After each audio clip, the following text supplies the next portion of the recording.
Halo teman-teman semuanya, balik lagi di podcast kita. Jadi hari ini kita mau bahas materi-materi yang banyak banget dan pastinya seru-seru. Jadi sebelum kita mulai, ada baiknya kita mulai dengan doa dulu. Boleh dipersilakan kita berdoa. Oke, mari kita bersama dalam doa. Bapa di surga, terima kasih atas kesempatan ini. Kami dapat belajar bagaimana Engkau ingin kami hidup sebagai umat-Mu. Ya Tuhan, tolong kami agar tidak hanya memahami, tetapi agar kami dapat menerapkan setiap ajaran-Mu dalam kehidupan sehari-hari. Tuhan, berkatilah percakapan kami kali ini, supaya kami semakin bertumbuh dalam iman dan kasih kepada sesama. Dalam nama Tuhan Yesus, kami sudah berdoa dan mengucap syukur. Haleluya, amin. Amin. Oke guys, kita hari ini punya tema-tema yang seru untuk didiskusikan. Tapi sebelum itu ada 3 teman saya di diskusi yang ini yang sangat seru ini. Boleh diperkenalkan dulu. Aku Bibi. Aku Haskia. Aku Lisa. Aku Naomi. Oke, jadi hari ini kita bakal bahas topik-topik dari buku kita yang kita udah rangkum. So, topik ini penting banget karena menyangkut iman kita dalam kehidupan berkemasyarakatan. Yes. Kadang kan orang mikir, iman tuh urusan pribadi aja, urusan masing-masing. Tapi tuh ternyata Tuhan juga mau ngajarin kita buat bisa menjadi dampak baik dalam masyarakat loh. Setuju banget nih. Jadi kita mulai dari hak asasi manusia dalam iman kekristenan. Kira-kira aja. Oke. Gimana ya kalau misalnya Tuhan Yesus hidup di zaman sekarang? Gimana ya cara dia tuh ngebela HAM? Menurut kalian tuh cara dia tuh bakal kayak Ya, apa? pasti bakal viral banget ya. Kayak bayangin aja kalau Tuhan Yesus bikin konten edukasi tentang HAM di TikTok. Kayak shalom guys, jangan Itu lucu diskriminasi sih. ya. Itu lucu sih. Kasihlah sesamamu. Ya mungkin bakal gitu ya, dan mungkin bakal viral banget. Bayangin juga captionnya, kalau kamu menghina orang lain, kamu sama aja menghina ciptaan Tuhan.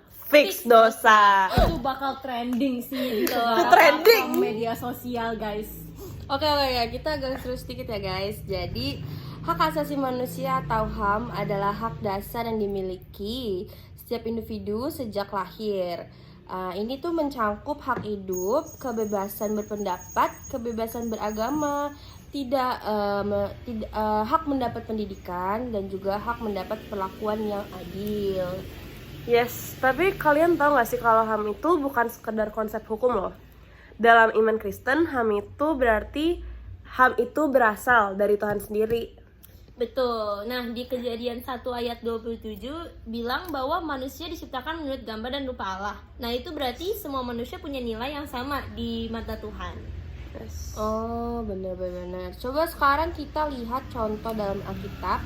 Salah satu cerita yang terkenal adalah Nabot dan kebun anggurnya di 1 Raja-Raja 21. Itu ya yang isi Alkitabnya itu yang Raja Ahab pengen kebunnya Nabot, terus akhirnya menggunakan kekuasaan buat merampas tanah. Iya.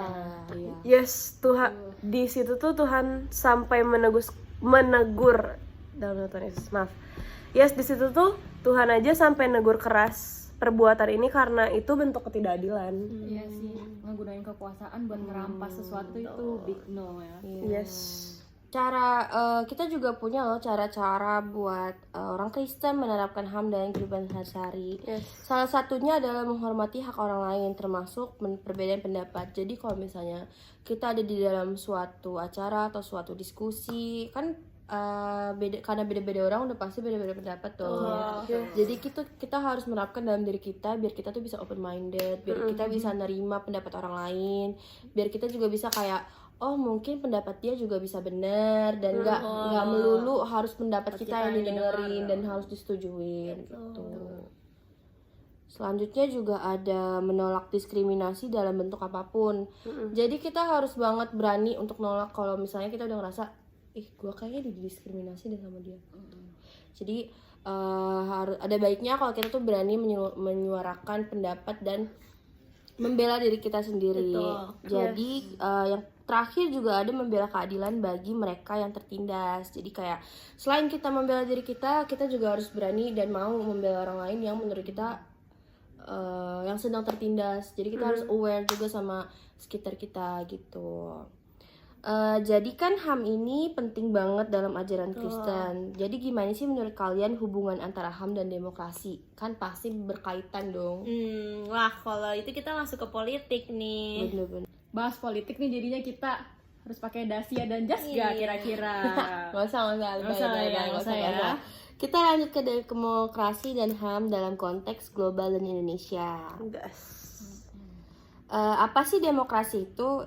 Demokrasi adalah sistem pemerintahan yang menghargai kebebasan dan hak asasi manusia. Prinsip dari demokrasi tersendiri adalah kebebasan, kesetaraan, dan keadilan. Yes, kebebasan itu dalam demokrasi harusnya dipakai dengan tanggung jawab ya teman-teman ya. Betul, jangan kebebasan disalahgunakan buat nyebar hoax di media sosial. Itu tidak baik, itu tidak baik. Ini siapa yang baca nih? Lu dah Oke, gue. Terus teman-teman, demokrasi dalam perspektif Alkitab itu ada di ayat Alkitab bilangan 35 ayat 9 sampai 34 kalau Tuhan menetapkan kota perlindungan sebagai wujud sistem keadilan yang adil. Terus ada juga di Roma 13 ayat 1, setiap orang harus takluk kepada pemerintah yang di atasnya. Nah, demokrasi tuh sebenarnya keren banget. Betul. Tapi kalau nggak diawali dengan nilai-nilai Kristen, bisa jadi berantakan juga. Karena kita harus sejalan sama iman kekristenan yang kita anut gitu guys. Lalu sekarang kita nah tiba-tiba talenta nih. Ya kan ada bridgingnya. Sekarang kita masuk ke topik yang lebih personal nih. Oh ya. Jadi sekarang kita mau masuk ke topik yang personal nih. Tadi kan kita udah bahas yang menyeluruh, Ya. kebermasyarakatan. Setiap orang tuh pasti banget punya talenta. Setuju? Yes, setuju banget. Ada juga orang-orang yang jago nyanyi, yang pinter ngomong, dan juga yang jago rebahan. Itu mah bukan talenta, itu bakat alami umat manusia. Semua manusia suka untuk berbahan. Oke. Yes. Jadi kita serius sedikit ya guys. Jadi kita semua punya talenta, tapi kadang kita juga bingung nih gimana sih cara menggunakannya untuk Tuhan dan bangsa ini. Karena kan kita dikasih talenta untuk Tuhan pasti ada maksudnya. Jadi menurut kalian tuh gimana guys?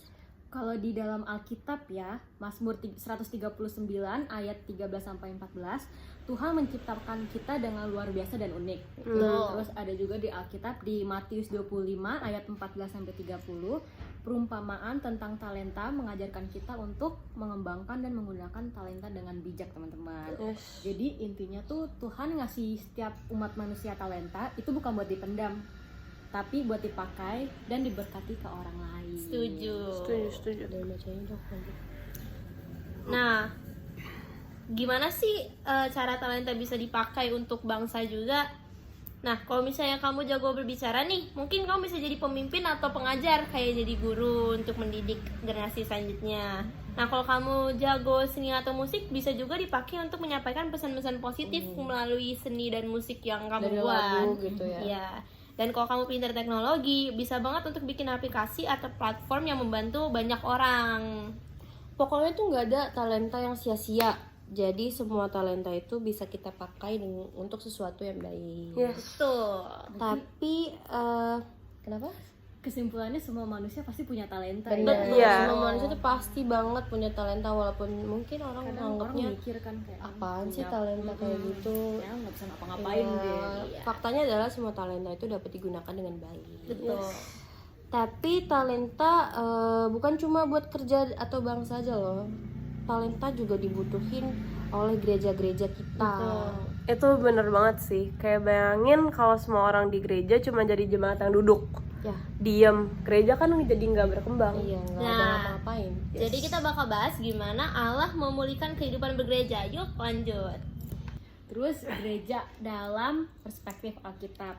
Di Efesus 2 ayat 19 sampai 22, gereja adalah rumah Tuhan dan tempat bertumbuhnya umat percaya.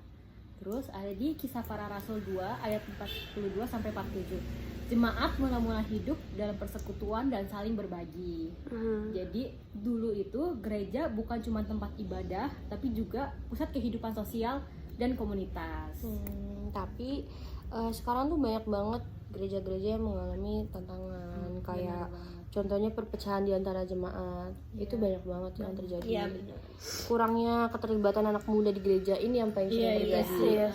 Dianggapnya nggak bisa ngapa-ngapain. Iya, nggak ada juga dihidupi. emang Yang karena males dan mereka terlalu iya. individualisme sih. Yes.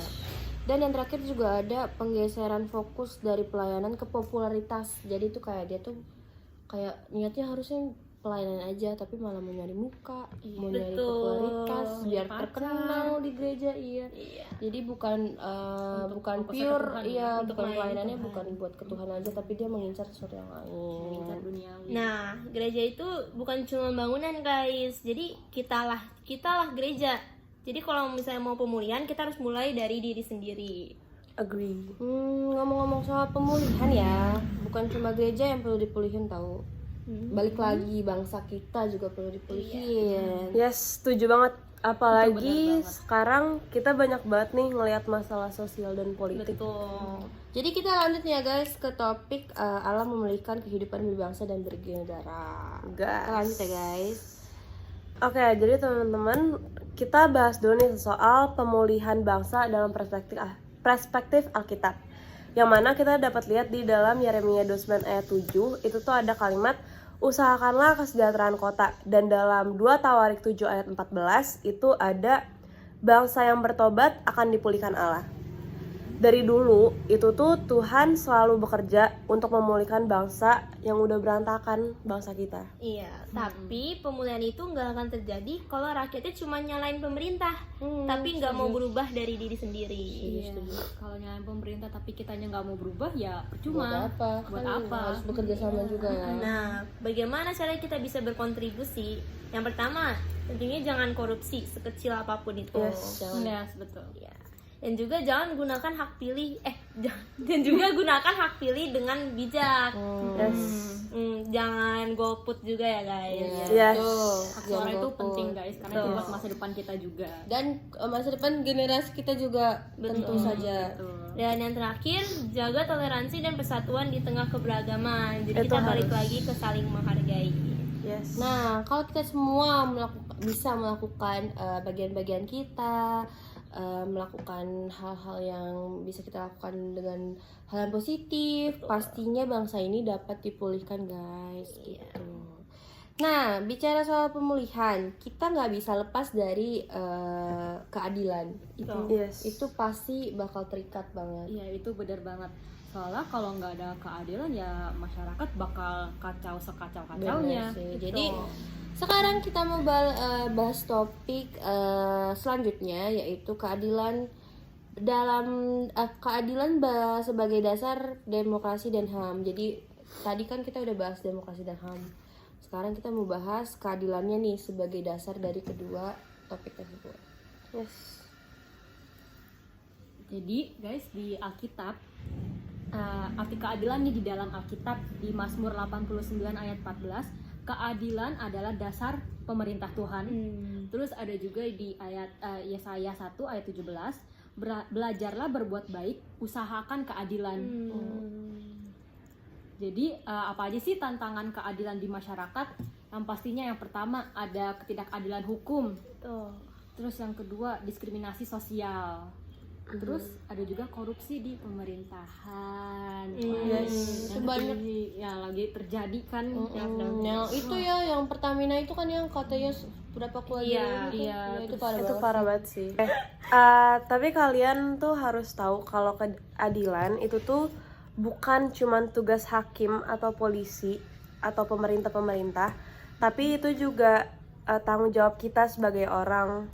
Sebagai manusia nih kita juga harus menegakkan keadilan di lingkungan kita. Betul.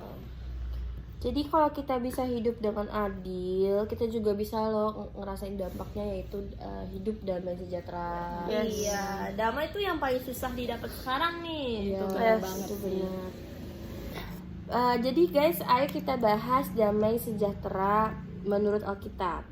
Jadi makna sejahtera dalam Alkitab itu ada di Matius 5 ayat 9 yang berbunyi berbahagialah orang yang membawa damai. Yes. Lalu ada juga di Yohanes 14 ayat 27 yang dimana Yesus memberi damai yang berbeda dari dunia. Jadi damai itu bukan hanya sekedar nggak ada konflik, tapi juga hidup dalam kasih dan keharmonisan. Bahas sesuatu yang sangat penting dalam kehidupan kita sebagai orang Kristen, yaitu menjadi pembawa damai sejahtera. Yesus pernah berkata dalam Matius 5 ayat 9, isinya seperti berikut.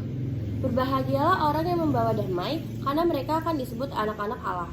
Tapi, apa sebenarnya arti damai sejahtera itu? Bagaimana kita bisa menjadi pembawa damai dalam dunia yang penuh konflik ini? Yuk kita bahas dalam podcast ini. Jadi, dalam Alkitab, damai sejahtera disebut dengan istilah shalom, yaitu berarti lebih dari sekedar tidak ada perang atau konflik. Yes. Shalom dalam bahasa Ibrani itu berarti keutuhan, kesejahteraan, dan hubungan harmonis di antara manusia, Tuhan, dan juga sesama. Nah, dalam Yohanes 14 ayat 27, Yesus berkata, "Damai sejahtera ku tinggalkan bagimu, damai sejahtera ku kuberikan kepadamu." Ini menunjukkan bahwa damai sejahtera yang sejati berasal dari Tuhan, bukan dari dunia. Oh, jadi guys, damai itu bukan hanya soal tidak ada konflik, tapi juga tentang bagaimana kita hidup dalam kasih dan keseimbangan. Betul, Setuju banget. sekali. Iya. Yes. Oke, jadi guys, meskipun kita diajarkan untuk membawa damai, realitanya hidup tidak selalu damai. Jadi apa saja sih tantangan yang akan kita hadapi? Salah satunya nih ya, perbedaan pendapat. Kayak di sekolah atau di keluarga gitu ya, di komunitas. Kita pasti sering banget ngeliat orang tuh berantem karena adanya perbedaan dari sudut pandang. Iya sih. Benar sih, setuju. Tapi itu Itu sering sering sih. sih. Iya, betul. sering sih itu. Ada juga ego dan kesombongan yang membuat orang itu sulit ngalah atau minta maaf. Mungkin karena egonya terlalu tinggi jadi kayak gengsi buat enggak kok gue nggak salah gitu. Oh. Ngerasa dirinya selalu benar gitu ya. Jadi menurut kalian gimana sih kalau kita menghadapi konflik yang dimana orangnya tuh tetap keras kepala? Nah, kalau begitu kita dapat contoh dari Alkitab langsung dalam Roma 12 ayat 18 dikatakan sedapat-dapatnya kalau hal itu bergantung padamu, kalau hal itu hiduplah dalam perdamaian dengan semua orang. Artinya kita harus berusaha sebisa mungkin, tetapi kalau orang lain tetap menolak berdamai ya itu sudah di luar kendali kita. Coba kalau untuk memahami lebih dalam ini, coba kita lihat dari contoh nyata. Coba kalian ada contohnya nggak? Nih, contohnya ada seorang anak namanya Sarah. Dia tuh sering jadi korban perundungan di sekolah. Tapi suatu hari dia tuh memutuskan nih untuk udahlah nggak usah dibalas lah, ngapain. Tapi malah berbicara baik-baik dengan pelaku bullying dan mendoakannya. Akhirnya hubungan mereka membaik dan si pelakunya berubah sikap. Keren sih, keren. Itu juga jadi bukti ya bahwa membawa damai itu kita gak harus dengan kekuatan, tapi ya dengan kasih dan kesabaran itu kita udah bisa membawa damai.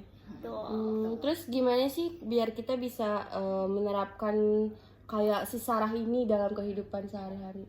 Kalian ada mungkin ada saran atau? Ya, jadi salah satunya itu kita yang pasti harus bisa mengendalikan emosi ya. Jadi kita jangan mudah marah-marah ketika ada hal yang tidak mengenakan terjadi ke kita. Dan kita juga harus belajar untuk mau mendengarkan orang. Karena kita jangan langsung menghakimi orang lain sebelum kita tahu faktanya. Kita juga harus memaafkan karena walaupun ini yang paling sulit nih, tapi ini juga paling penting untuk mau memaafkan orang lain. Nah, abis itu contohnya ini yang paling gak masuk akal, mendoakan orang yang menyakiti kita. Oh iya, itu Kayak benar. kita yang disakitin kok Tapi kita kita yang yang ngedoain iya, gitu kan. iya. Tapi Yesus itu mengajarkan kita untuk berdoa bagi musuh. Terus menjadi penengah dalam konflik. Kita ya harus ngedengerin pendapatnya dari satu sama lain kan. Jadi kalau ada teman yang bertengkar, ya kita bantulah mereka untuk damai. Benar sih. Tuh. Benar. Jadi banyak banget yang bisa kita pelajarin hari ini ya. Jadi kesimpulannya itu Damai sejahtera adalah keutuhan dan kesejahteraan dari Tuhan Yang Maha Esa. Lalu juga kita dapat menghadapi banyak rintangan dalam membawa damai tersebut. Tetapi kita dipanggil untuk tetap berusaha nih, gimana caranya biar kita tetap bisa membawa kedamaian di kehidupan kita sehari-hari. Terus juga ada banyak cara untuk menjadi pembawa damai, mulai dari mengendalikan emosi, mendengarkan hingga mendoakan orang lain. Hari ini kita akan membahas keutuhan ciptaan dari tanggung jawab kita sebagai orang Kristen. Oke guys, kita kan udah sesuai tema yang tadi, kita mau bahas tentang keutuhan ciptaan dan tanggung jawab kita sebagai orang Kristen. Jadi gimana nih menurut kalian dengan tema kita hari ini? Menurut aku karena dunia ini merupakan dunia kita juga, Ya. tetapi sayangnya tuh kita sering banget ngerusak dunia kita ini. Betul. Yang mana orang-orang di dunia ini bikin yang tadinya dunia bersih jadi berpolusi karena kendaraan-kendaraannya. Terus yang tadinya kita, apalagi Indonesia itu penuh dengan hutan. Yes. Tapi kayaknya makin kesini lebih banyak gedung-gedung tinggi dibandingkan hutan ya. Hutannya digundulin semua Yes. Dan juga banyak orang yang melakukan eksploitasi sumber daya yang terlalu berlebihan. Betul. Nah, bagaimana sih seharusnya sikap kita sebagai orang Kristen dalam menghadapi masalah ini? Apakah cukup hanya dengan berdoa atau kita juga harus bertindak? Yuk guys, kita bahas ini lebih dalam lagi. Pertanyaan sangat bagus. Jadi dalam Kejadian 2 ayat 15, Tuhan memberikan mandat nih kepada manusia untuk mengusahakan dan memelihara bumi. Apa sih artinya ini bagi kita? Kalau menurut aku pribadi sih, perkataan Tuhan itu artinya kita itu bukan hanya pengguna dari sumber daya yang udah Tuhan sediakan dan siapin untuk kita nih. Karena ya kita itu juga penjaga dan perawat bumi. Jadi seharusnya apa yang udah Tuhan kasih buat kita harusnya kita jaga, kita rawat, dan bukannya kita rusak. Betul. Nah, bahkan Yesus sendiri sering menggunakan alam sebagai contoh dalam ajaran-ajarannya. Misalnya saat berbicara tentang bunga di ladang dan burung di udara dalam Matius 6 ayat 26 sampai 30.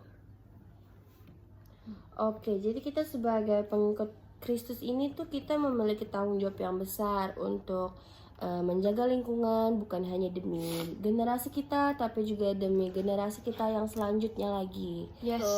Oke, jadi sebelum kita membahas solusi, kita perlu memahami masalah nih yang sering terjadi tentang tema kita kali ini. Kalian ada nggak sih kayak permasalahan yang mungkin relate dengan dengan pembicaraan kita hari ini? Contohnya ya, Iya. faktanya yang ada di dunia ini ya, contoh di Indonesia apalagi setiap tahun nih ada sekitar 10 juta hektar hutan yang hilang akibat di deforestasi. Kan itu parah banget ya. Iya, benar-benar. Lebih dari 8 juta ton plastik masuk ke lautan setiap tahun. Kayak kalian bisa lihat kan di sosial media gitu, binatang-binatang tuh tapi di leher mereka ada kayak botol minum kan. Dia kesangkut apa? Iya, Banyak. Itu sedih banget. Iya. Nah, terus suhu bumi terus meningkat akibat perubahan iklim. Kalau yang kalian notice nih, di sekitar kita aja tuh suhunya makin gak jelas. Yang seharusnya musim hujan kok tiba-tiba jadi musim kemarau. Iya sih bener, apalagi kadang hujan tapi panas, hawanya panas, kadang panas tapi hujan, Iya, itu kan tiba-tiba bikin kebalik gak sehat, gitu. iya. Oke, jadi kita juga sering ngedenger nih kayak pemanasan global dan perubahan iklim. Apa sih dampaknya bagi kita tentang perubahan tersebut? Tentunya pemanasan global ini salah satu dampaknya adalah bencana alam yang semakin sering terjadi. Kalau misalkan baca berita tahun lalu itu Gunung Merapi di Padang meletus dan itu tuh jadi bikin banjir juga. Udah meletus bikin banjir yang mana dampaknya itu luas.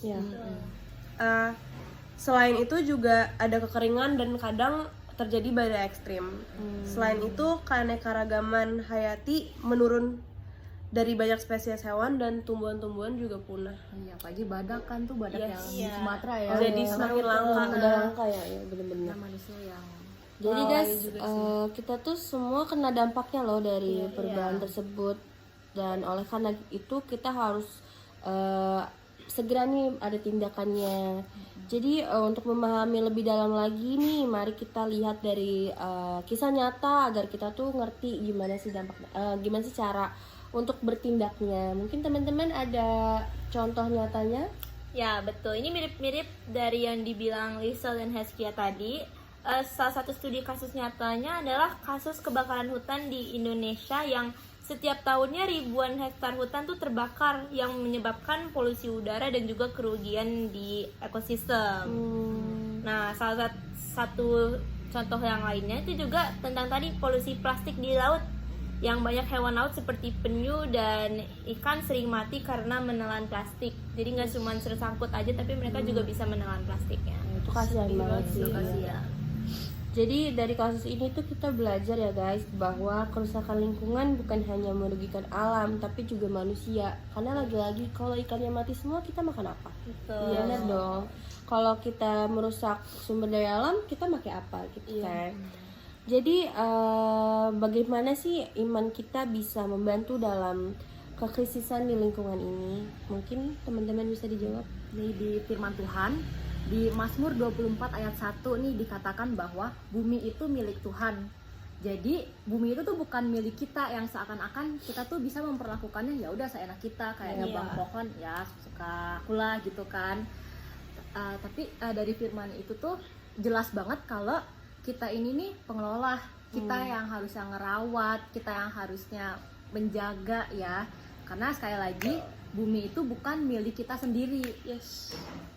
Soalnya ada tuh guys yang kayak di firman Allah tuh ada yang bilang, di firman Tuhan tuh ada yang kayak manusia tuh emang buat menakluki bumi. Mungkin manusia salah sangka. Jadi dia mengira menakluki itu mereka tuh, kita tuh kayak Sesuka hati iya, aja. sesuka hati Kita gitu. kayak- Padahal maksudnya Tuhan tuh menakluki itu artinya memelihara, Menjaga, menjaga, merawat. Sebagai pengelola lah intinya ya, untuk mengelola bumi. Dan juga karena kita diberikan peran sebagai pengelola, kita itu harus menjaga bumi dengan penuh rasa tanggung jawab. Karena itu ya emang Tuhan ngasih kita tanggung jawab buat mengelola bumi ini. Gimana sih cara kita merawat bumi ini juga. Jadi selain merawat bumi dengan tanggung jawab, kita itu harus punya rasa hormat terhadap Tuhan karena udah dikasih tanggung jawab seperti ini. Oke, jadi guys, kalian ada gak sih beberapa contoh yang mungkin relate dengan segmen yang tadi? Kayak gimana yang bisa kita lakukan oleh generasi muda supaya bisa membantu konflik-konflik yang tadi kita sebutkan? Mungkin kalian ada contohnya? Mungkin kita mulai dari kecil aja ya, kayak yang pastinya mengurangi penggunaan plastik. Zaman itu udah maju, teknologi itu sudah menyebar di mana-mana, udah banyak produk yang tidak menggunakan plastik ya. Terus juga kita harus mendukung produknya yang ramah lingkungan. Terus Kayak apa tuh kak produk yang ramah Oh, lingkungan? aku tahu nih. Kayak sekarang tuh kalian kalau yang kayak tempat-tempat ngopi itu udah ganti sedotan tuh udah bukan dari plastik tapi dari kertas. Iya. Kayak beberapa brand lah ya udah ada yang kayak gitu, dan juga mereka menggunakan udah nggak pakai kantong plastik lagi tapi mereka pakai paper bag atau mereka nggak menyediakan plastik lagi. Itu sih yang aku tahu. Ada juga yang mereka tuh menggunakan plastiknya itu dari daur ulang. Oh iya, plastik yang bisa didaur ulang ya. Dan juga aku pernah ngelihat di sosial media di mana mereka itu tuh ngebuat ide membuat ini nih meja itu dari bahan daur ulang. Keren sih. Gitu. Jadi guys, apa sih langkah konkret yang bisa kita ambil sebagai orang Kristen dalam permasalahan dan yang apa yang kita bahas tadi? Salah satunya itu kita bisa mulai dari hal kecil seperti menghemat energi dan air. Dan juga buat kita yang punya banyak sampah mungkin bisa kita idekan buat daur ulang lah. Misalnya sampah plastik aja itu sekarang kalau kalian kreatif itu bisa dijadiin mahakarya loh. betul. Iya, kalian tau gak sih yang kalau misalnya plastik digunting-gunting terus itu kalian kalau bisa dikiloin bisa dapat duit guys. Iya, Itu betul. juga ada yang kayak gitu. Udah banyak sih sebenarnya yang bisa kita lakuin. Nah, makanya dengan kita juga sangat penting untuk mengedukasi orang-orang di sekitar kita nih tentang pentingnya menjaga lingkungan. Jadi kita juga harus mulai dari keluarga aja deh, kita harus mendukung kalau kita ke tempat-tempat yang tidak menyediakan plastik ya. Jadi kita hangout di go green place gitu lah. Kok nggak ada nama-nama? Dan juga ya kita harus mulai dari diri kita sih lagi-lagi untuk ngejaga lingkungan dan bumi ini. Mulai dari hal kecil kayak tadi, buang sampah pada tempatnya. Kan tong sampah juga dibedakan jadi 3 jenis tuh, kayak kita bisa mempelajari itu loh teman-teman. Dan mulai dari situ, buang sampah pada tempatnya. Tapi ada juga oknum yang mereka udah bedain nih, tapi ternyata pas dibuka tuh sampahnya tetap aja disatuin. Itu menurutku karena banyak orang yang belum tahu cara ngebedain sampah. Kayak sampah organik harus kemana, sampah itu masih Oleh karena belum. itu kita balik lagi ke mengedukasi orang-orang terdekat kita nih karena pentingnya. Jadi mungkin kesimpulan kita di pembicaraan ini tuh Tuhan memanggil kita untuk menjaga ciptaannya yang ada di bumi. Lalu juga kita bisa mulai dari hal-hal kecil yang berdampak besar bagi lingkungan, yang kayak lingkungan kita ini udah rusak, jangan kita makin rusak lagi, ya kan? Tapi gimana cara kita mengobati bumi yang sudah rusak ini? Lalu juga merawat bumi adalah bagian dari ibadah kita kepada Tuhan. Karena sekali lagi kita dimandatkan oleh Tuhan untuk menjaga bumi ini, bukan malah merusaknya gitu guys. Karena bumi bukan milik kita. Karena tapi bumi bukan milik kita, milik Tuhan. Lagi-lagi semua ini adalah milik Tuhan. milik Tuhan. Karena Kembali lagi ke misalnya Tuhan. kalau kita ngerusak lingkungan, kita ngerusak ekosistem, itu berdampak ke diri kita sendiri. Kayak kalau nebang pohon, kita nafas dari mana? Iya. Nafasnya emang dari udara, cuma kan yang menyaring udara itu kan Iya, itu pohon. Selain berdampak ke kita, itu bakal berdampak juga buat masa depan kita. anak cucu kita. Iya. Kasian banget dapetnya yang kayak Jelek-jeleknya. jelek-jeleknya Yang sudah kita rusak. Iya, sudah kita rusak. Oke guys, di podcast kita kali ini kita mau bahas tentang multikulturalisme dalam perspektif Kristen. Pernah gak sih kalian ngerasa sulit untuk nerima budaya, agama, atau kebiasaan orang lain? Gimana sih cara kita sebagai orang Kristen menyikapi perbedaan ini dengan kasih dan kebijaksanaan? Yuk teman-teman, kita bahas di dalam video kali ini. Jadi, multikulturalisme adalah sebuah konsep di mana berbagai budaya hidup berdampingan dengan berdamai dalam satu masyarakat. Nah, Indonesia itu juga merupakan salah satu contoh negara yang multikultural dengan lebih dari 1.300 suku bangsa dan ratusan bahasa daerah. Nah, namun perbedaan ini tuh tidak selalu mudah. Kadang ada konflik, prasangka, dan diskriminasi. Oke, jadi pertanyaannya nih, gimana sih kita bisa hidup rukun dalam kemasyarakatan yang beragam ini? Menurut kalian tuh gimana? Maksudnya gimana Alkitab mengajarkan kita untuk hidup dalam keberagaman? Yes. Kita ambil contohnya dari Alkitab ya. Itu di Wahyu 7 ayat 9. Menggambarkan orang-orang dari berbagai bangsa memuji Tuhan bersama-sama. Nah, berarti Alkitab ini tuh menunjukkan bahwa dalam kerajaan Allah tuh gak ada perbedaan suku atau bangsa. Nah, Yesus juga pernah menunjukkan sifat inklusif nih teman-teman. Seperti saat dia berbicara dengan perempuan Samaria di sumur. Itu tuh ada di Yohanes 4. Oke, jadi sebagai orang Kristen kita dipanggil untuk menghargai keberagaman dan membangun persatuan. Jadi sekarang mungkin kita bisa lihat contoh nyata dalam kemasyarakatan multikultural kali ya guys. Iya, boleh. Aku dan Hezkia punya nih salah satu contoh nyatanya. Selain Nah, ada seorang anak bernama Andi. Nah, dia berasal dari suku yang minoritas. Nah, jadi karena itu di sekolah dia sering diajak nih karena logatnya yang berbeda dari mereka semua. Nah, tapi dia tuh punya teman, nama temannya Sarah. Dia ini pasti ngebela Andi dan mengajak teman-teman yang lainnya itu untuk menghargai perbedaan yang ada di sekolah gitu. Oh gitu. Jadi dari kisah ini kita belajar bahwa satu tindakan kecil bisa membawa perubahan besar dalam menghargai keberagaman gitu guys. Jadi mari kita refleksiin ini bareng-bareng ya. Pertama, apakah kita pernah merasa sulit menerima perbedaan? Dan yang kedua, bagaimana kita bisa mengatasi nih prasangka terhadap orang lain? Boleh mungkin dijawab. Oke, kalau misalnya untuk pertanyaan pertama, apakah kita pernah merasa sulit dalam menerima perbedaan? Mungkin ada sih di antara kita yang kayak, kok kita beda ya? Kenapa sih aku nggak kayak dia gitu? Tapi untuk menjawab pertanyaan kedua juga, salah satu caranya itu kita dengan lebih banyak mengenal budaya dan berusaha memahami perspektif mereka. Betul. Nah, selain itu kita juga bisa membangun komunikasi yang baik agar tidak mudah salah paham terhadap orang yang berbeda dari kita. Oke, jadi selanjutnya juga nih aku ada pertanyaan. Gimana sih kita bisa hidup harmonis dalam masyarakat yang beragam? Karena kan pasti sulit juga dong membangun sebuah keharmonisan di keberagaman. Iya sih. Menurut aku kita harus mulai dengan cara menghormati dan menghargai perbedaan itu sendiri. Jadi kita gak boleh nih ngehakimin orang lain. Sama halnya kayak kita kan mau ya dihormati dan dihargain sama orang lain. Betul. Jadi kita juga harus menghormati dan menghargai orang lain. Dan kita juga harus menghindari yang namanya stereotip. Betul. Apalagi stereotip yang negatif tentang kelompok-kelompok tertentu.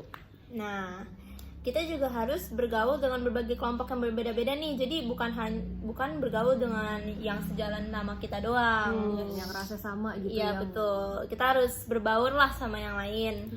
Nah, kita gak hanya itu, kita juga harus menggunakan media sosial kita untuk menyebarkan pesan persatuan dan bukan kebencian atau hate comment.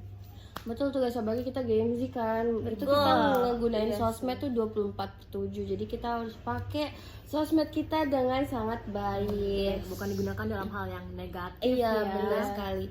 Oke, jadi mungkin aku bisa simpulin dari pembicaraan kita kali ini, keberagaman adalah bagian dari rencana Tuhan.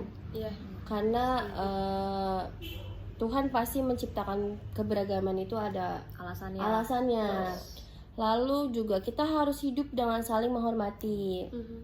Kita nggak boleh tuh guys kayak nyepelin orang lain, ngebeda-bedain suku gitu juga nggak boleh. Kita harus menghormati perbedaan yang ada di lingkungan kita. Lalu mulailah dari diri sendiri untuk membangun sikap toleran. Jadi kita nggak bisa nyuruh orang untuk toleransi sedangkan kitanya sendiri nggak toleransi. Itu namanya aneh. Kita harus mulai sebenarnya dari diri kita sendiri guys, karena kalau diri kita menabur sesuatu yang baik, kita juga akan menuai sesuatu yang baik. Guys, kita udah doa. Sekarang kita mau bahas apa sih di podcast kali ini? Jadi sebelumnya mari kita memperkenalkan diri terlebih dahulu. Saya Bibi, Saya Askia, Saya Lisel. dan saya Nami. jadi hari ini topiknya adalah membahas keugaharian dalam kehidupan Kristen. Jadi keugaharian tuh apa sih guys menurut kalian? Oke, setahu aku, keugaharian itu berarti hidupnya sederhana, yang mana tidak berlebihan dan tidak tertarik pada hal-hal duniawi. Nah, namun di zaman sekarang nih banyak orang justru berlomba-lomba untuk memiliki harta dan harta yang lebih banyak dan juga gaya hidup mewah, jadi pada flexing gitu. Sombong lah, sombong. Jadi gimana sih seharusnya kita sebagai orang Kristen menyikapi ini? Jadi mari kita bahas di video kali ini guys. Yes. Jadi kata keugaharian mungkin masih asing banget didengar oleh sebagian orang. Bahkan untuk aku juga keugaharian tuh aku baru tahu baru-baru ini. Jadi apa sebenarnya arti dari kehidupan sederhana ini menurut teman-teman? Keugaharian itu berasal dari kata ugahari.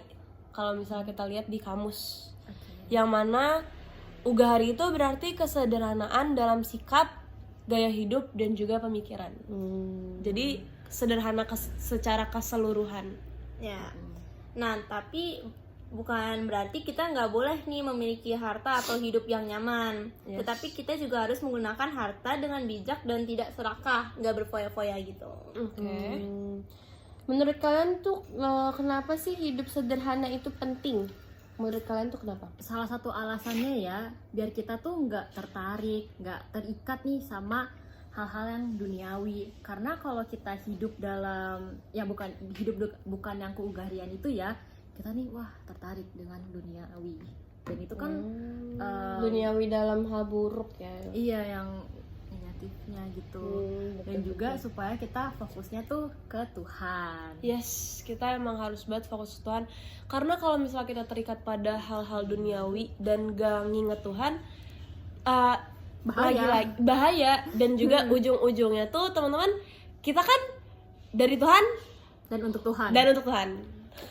Dari Tuhan dan untuk Tuhan. Yes. Oke guys, jadi kan Alkitab itu seringkali mengajarkan tentang hidup sederhana dan nggak berlebihan.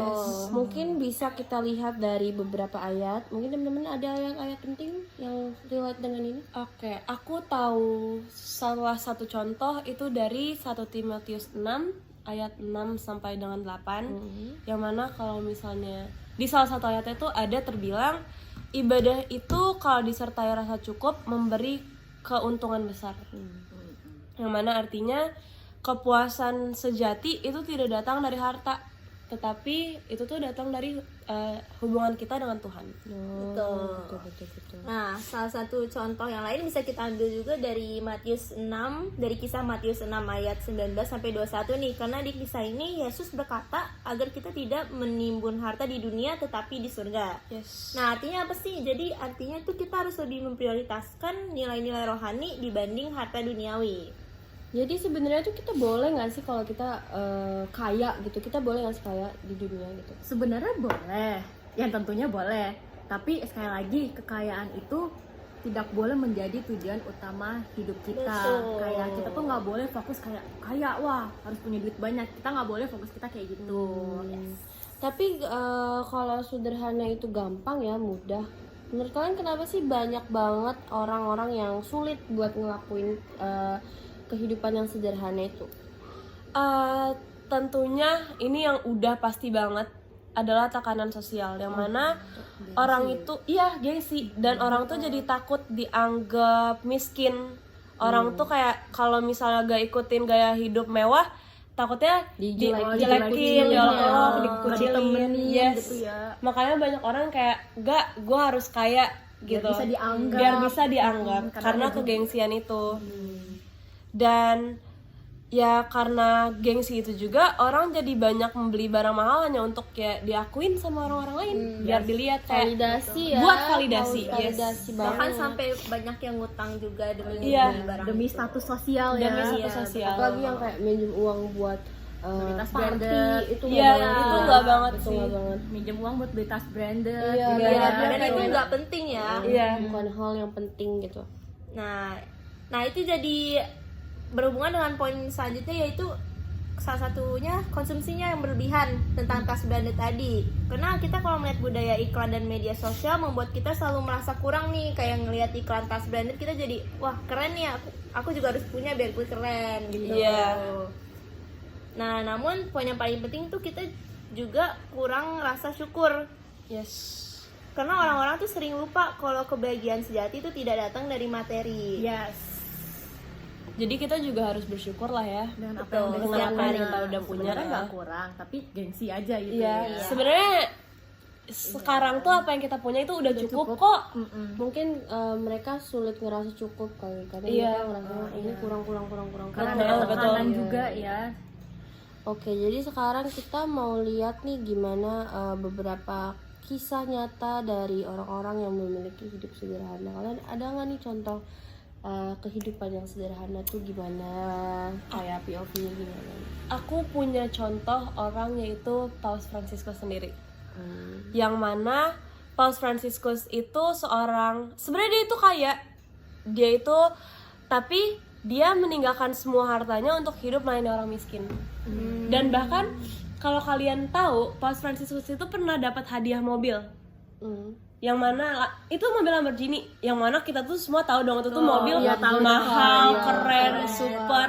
Tapi Paus Franciscus ngejual itu mobil dengan harga tinggi dan duitnya itu dia pakai buat donasiin ke panti-panti. Oh iya. Dia itu salah satu contoh orang yang hidup sederhana. Oke. Nah, salah satu contoh orang hidup sederhana juga ada John Wesley. Nah, dia tuh pendiri gereja Metodis yang hidup dengan sangat sederhana nih. Meskipun dia tuh uangnya tuh banyak, tapi dia nggak menghamburkan uang untuk beli-beli barang yang mahal. Oke, jadi apa sih pelajaran yang bisa kita ambil dari kisah kedua tokoh tersebut? Jadi pelajaran yang bisa kita ambil tuh kebahagiaan sejati itu nggak berasal dari harta. Kita itu bisa fokus ke hal-hal yang lebih penting, kayak fokus ke Tuhan. Terus bisa juga kayak fokus pada kekayaan gitu, biar kita tuh nggak terikat pada kekayaan yang ada di dunia ini. Yes. Jadi sekarang di zaman sekarang ini hidup sederhana bisa terasa sangat sulit. Mungkin teman-teman bisa ngasih tahu nih apa aja sih kira-kira tantangannya dalam kita mewujudkan hidup yang sederhana tersebut. Aku punya contoh tantangan apalagi buat kita anak-anak muda, yaitu godaan buat belanja online. Ya, Itu sangat susah sulit banget. ya. Iya kan? Ada yang diskon, aduh pengen check out. Iya, apalagi kita anak-anak muda tuh kayak selalu mencari kesempatan gak sih? Iya. Yang kayak tadi Rizky bilang, kalau ada diskon, waduh harganya murah nih, bisa kali check out. Kapan lagi diskon gitu Iya. kan? Padahal belum tentu barang yang mau kita beli itu barang yang bener-bener Penting, kita iya. butuhin. Jadi Nah. sebenarnya kita harus bisa milih juga nggak sih mana barang yang kita butuh buat kita beli. Yes. Karena mungkin misalnya ada barangnya bagus, diskon. Tapi kalau berguna kenapa nggak kita beli gitu kan? Iya. Tapi Tapi kalau nggak berguna mending jangan. ya, mending jangan. Iya.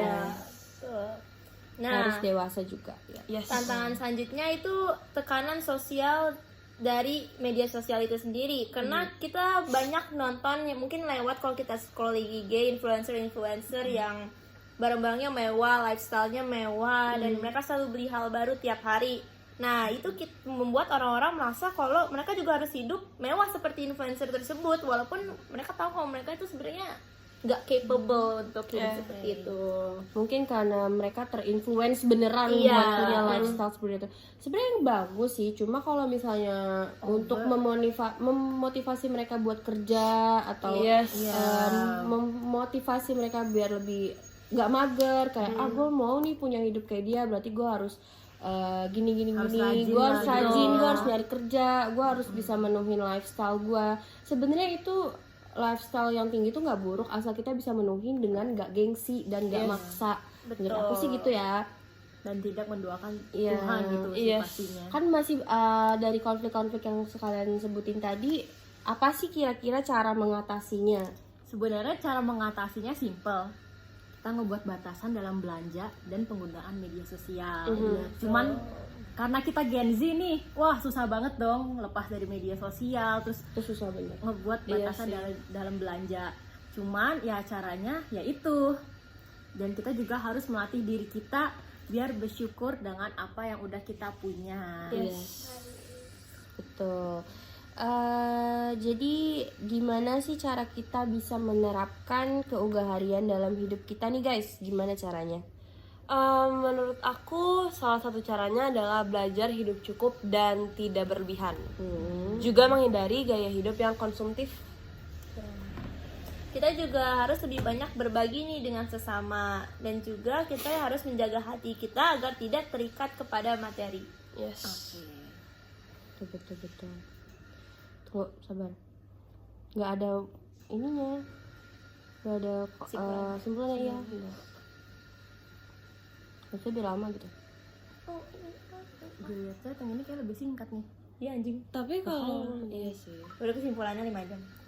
Jadi guys, kesimpulan utama yang kita punya itu keugah harian bukan hanya tentang hidup hemat, namun juga tentang sikap hati yang tidak terikat pada materi. Yes. Lalu yang kedua juga ada kebahagiaan sejati itu gak berasal dari kekayaan, tapi dari hubungan yang dekat dengan Tuhan dan sesama. Dan juga kita udah belajar gimana menerapkan kehugaharian dalam kehidupan kita, kayak belajar hidup cukup dan tidak berlebihan, lalu mengurangi konsumsi barang yang tidak perlu, lalu juga latih rasa syukur biar kita tuh nggak selalu berkekurangan, ngerasa kurang gitu. Dan juga gunakan harta untuk hal yang berguna dan mendukung pelayanan Tuhan. Sebenarnya balik lagi guys, hidup kaya itu tuh boleh, tapi jangan maksa. Mungkin kalian sering ke influence atau FOMO ngeliatin orang-orang. Cuma kalau misalnya kalian mendapatkan hal itu dengan maksa dan dengan cara yang ya itu kayaknya nggak harus dilakuin, itu buruk menurutku. Cuma mungkin kalau kalian mau ngikutin lifestyle orang tersebut, tapi kalian jadi kayak termotivasi kayak gue harus kerja, mungkin atau mungkin kalian lifestyle-nya udah tinggi tapi itu memotivasi kalian buat kerja lebih giat lagi gitu untuk memenuhi lifestyle kalian yang sudah tinggi itu, ya kan.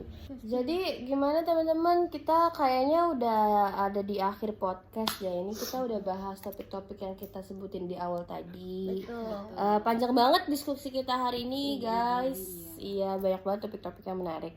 Tapi semoga semua yang kita bahas bisa membawa wawasan baru bagi kita semua. Sebelum kita tutup, mari kita doakan agar kita bisa menerapkan semua pembahasan kita di dalam kehidupan kita sehari. Ayo, siapa yang berdoa? Mari kita bersatu dalam doa ya teman-teman. Baiklah. Bapa di surga, terima kasih atas kesempatan hari ini. Kami belajar banyak ya Tuhan, dan kami belajar lebih dalam lagi tentang bagaimana Engkau ingin kami hidup sebagai umat-Mu. Tuhan, pada kesempatan hari ini kami belajar tentang hak asasi manusia ya Tuhan yang berasal dari Engkau. Bagaimana kami dipanggil untuk menghormati setiap orang ya Tuhan.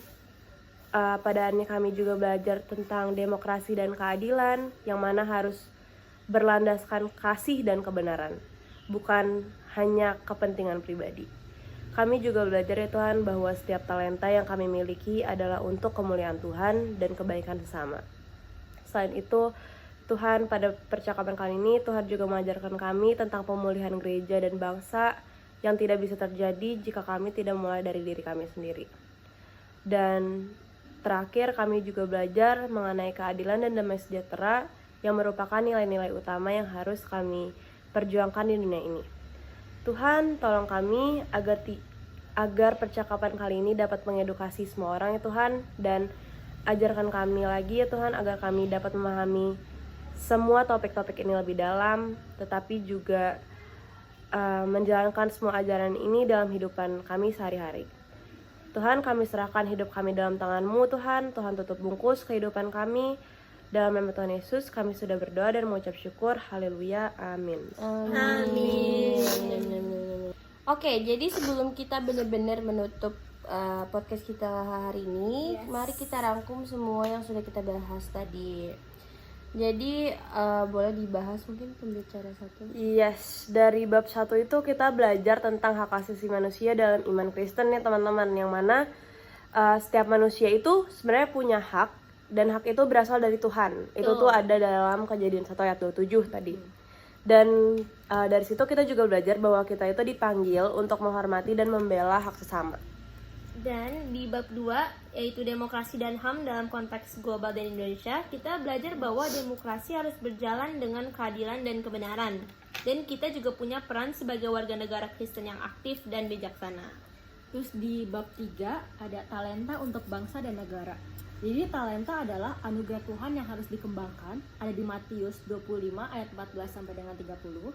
Jadi kita harus gunakan talenta kita untuk gereja, bangsa, dan juga sesama. Dalam bab 4 dan 5, gambaran besarnya itu tentang Allah yang memulihkan gereja dan bangsa. Yang mana gereja dan bangsa itu bisa dipulihkan kalau kita hidup dalam kasih dan kebenaran Tuhan nih. Kita juga harus menjadi agen perubahan, bukan hanya ngeluh. Dan juga di bab 6 yang berjudul keadilan sebagai dasar demokrasi dan HAM, kita belajar bahwa tanpa keadilan ya demokrasi akan runtuh. Dan juga sebagai orang Kristen kita harus menegakkan keadilan dimanapun kita berada. Dan itu terdapat di dalam salah satu ayat, yaitu Mika 6 ayat 8. Terus juga di bab 7 judulnya Damai Sejahtera menurut Alkitab. Damai sejahtera bukan hanya tidak ada konflik, tetapi juga hidup dalam kasih dan keharmonisan. Yesus adalah sumber damai yang sejati. Itu ada di Yohanes 14 ayat 27. Wah, keren banget ya diskusi kita hari ini. Kita bahas banyak hal-hal juga. Dari awal sampai akhir banyak banget hal yang bisa kita pelajari. Yes. Bener banget nih. Aku pribadi juga jadi sadar kalau misalnya iman Kristen bukan cuma soal hubungan pribadi kita dengan Tuhan, tetapi juga bagaimana kita berdampak dalam masyarakat. Setuju banget. Aku juga belajar kalau keadilan, demokrasi, dan perdamaian itu bukan cuma tugas pemerintah, tetapi tugas kita juga sebagai anak-anak Tuhan. Dan yang paling penting banget, kita harus mulai dari diri sendiri. Tuh. Jadi ya jangan cuma nuntut orang lain nih untuk berubah, tapi dari dalam diri kitanya juga udah harus hidup sesuai sama nilai-nilai Kristus. Yes. Jadi harus dimulai dari diri sendiri dulu, yang paling awal, langkah paling awal yang harus kita lakukan. Jadi guys, terima kasih teman-teman yang udah ngedengerin dari awal sampai akhir. Semoga podcast kita ini membawa berkat bagi kita semua dan membawa perubahan di kehidupan kita. Jadi segitu dulu video kita. Semoga kita sama-sama bisa belajar dan semoga kita bisa bertemu di kesempatan selanjutnya. Yes. Jadi sampai jumpa di episode-episode yang lain. Ya, dadah. Tuhan Yesus memberkati.